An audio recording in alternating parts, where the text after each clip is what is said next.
नमस्कार मित्रों। अखंड भारत जिसकी मांग समय समय पर होती रहती है। कुछ का मानना है कि एक दिन फिर से अखंड भारत बनेगा, लेकिन हम इस विषय पर चर्चा करेंगे कि जो अखंड भारत टूटकर अलग हुआ वो कहां तक फैला था और उसकी सीमाएं कहां तक थी। तो चलिए शुरू करते हैं। अखंड भारत का मतलब उस भारतवर्ष से है प्राचीन काल में जिसकी सीमाएं बहुत ज्यादा विस्तृत थी। आज दुनिया के नक्शे को जब आप देखेंगे तो उसमें ऐसे कई देश हैं जो पहले उस अखंड भारत का हिस्सा थे। चंद्रगुप्त मौर्य और सम्राट अशोक के समय में भारत की सीमाएं कई देशों तक फैली थी और अखंड भारत को कुछ लोग अखंड हिंदुस्तान या विशाल भारत भी कहते हैं। प्राचीन समय के भारत में अफगानिस्तान, बांग्लादेश, भूटान, मालदीव, म्यांमार, नेपाल, पाकिस्तान, श्रीलंका और तिब्बत जैसे देश शामिल थे। अखंड भारत से टूटकर अलग होने वाले देशों में पाकिस्तान और बांग्लादेश को मुख्य माना जाता है।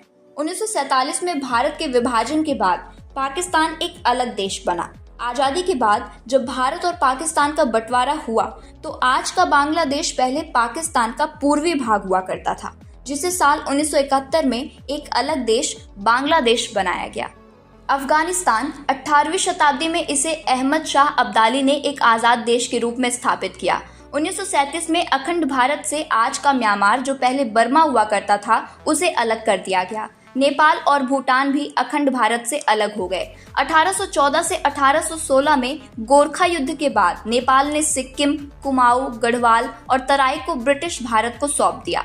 तिब्बत का कुछ हिस्सा पहले भारत का हिस्सा था, लेकिन 1950 में चीन ने तिब्बत पर कब्जा कर लिया।